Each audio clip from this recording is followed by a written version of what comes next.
26 December 2025 আজকের দিনে পঞ্চাঙ্গ অনুসারে কি কি কাজকর্ম শুভ হতে যাচ্ছে, কোন সময় সতর্ক থাকবে সে সম্পর্কে আলোচনা।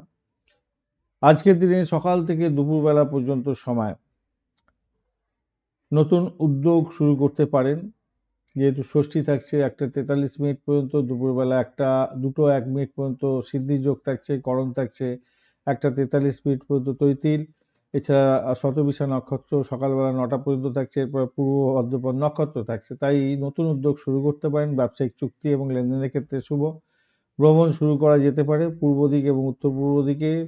পূজা পার্বণ, দান এবং ধর্মীয় কাজ, শিক্ষা, গবেষণা, আধ্যাত্মিক সাধন এবং চিকিৎসা, স্বাস্থ্য সংক্রান্ত ক্ষেত্রে কাজ এবং সামাজিক ও পরিবার সংক্রান্ত কাজের ক্ষেত্রে এগোতে পারেন, ভালো হবে বলে মনে করছি এই সময়কালে। তবে দুপুরবেলা আর একটা জিনিস মাথায় রাখবেন, সকাল 7টা থেকে 9টা পর্যন্ত সময় তো শতবিশা নক্ষত্র, ষষ্ঠী তিথি এবং সিদ্ধি যোগ থাকছে, তো সেটা ভালো, খারাপ না, মোটের উপরে ভালো। সময়সীমাটা অনেকটা ভালো হতে যাচ্ছে। সকালবেলা 9টা থেকে 1:43 পর্যন্ত পূর্ব ভাদ্রপদ নক্ষত্র, ষষ্ঠী তিথি এবং সিদ্ধি যোগও থাকছে, সেটাও পজিটিভ জায়গা থাকছে। দুপুরবেলা 11:30 থেকে 12:30 পর্যন্ত অভিজিৎ মুহূর্ত থাকবে এবং বিশেষ শুভ যোগ থাকছে আজকের দিনটা। দুপুরবেলা থেকে রাত্রিবেলা পর্যন্ত সময়টায় যেটা আপনাদের এড়িয়ে চলতে হবে সেটা হচ্ছে নতুন ব্যবসা শুরু করতে যাবেন না, এড়িয়ে চলা উচিত। আর গুরুত্বপূর্ণ চুক্তি লেনদেন করতে যাবেন না, ঝুঁকিপূর্ণ ভ্রমণ করতে যাবেন না দক্ষিণ এবং পশ্চিম দিকে। ঝগড়াঝাঁটা, মামলা মোকদ্দমা, দ্বন্দ্বমূলক কাজ এগুলো করতে যাবেন না।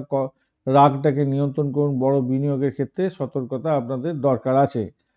সবথেকে শুভ হচ্ছে সকাল থেকে দুপুরবেলা পর্যন্ত, আর বিশেষ তো সকালবেলা 7টা থেকে 12:30 পর্যন্ত সময়টা শুভ। অশুভ সময় আপনাদের ক্ষেত্রে দুপুরবেলা 2টোর পর থেকে রাত পর্যন্ত সময়। আর অশুভ কর্ম তো বলেইছি, আর শুভ কর্মগুলো বলা হয়েছে, তো এইগুলোকে ফলো আপ করলে আপনাদের ক্ষেত্রে শুভ ফল প্রাপ্তির সুযোগটা বেশি থাকবে। ধন্যবাদ বন্ধু, ভিডিওটি দেখার জন্য। লাইক, শেয়ার, কমেন্ট করার জন্য অনুরোধ রইল। আর এই ধরনের ভিডিও পেতে অবশ্যই চ্যানেলটি সাবস্ক্রাইব করে রাখুন, বন্ধুর সঙ্গে থাকুন।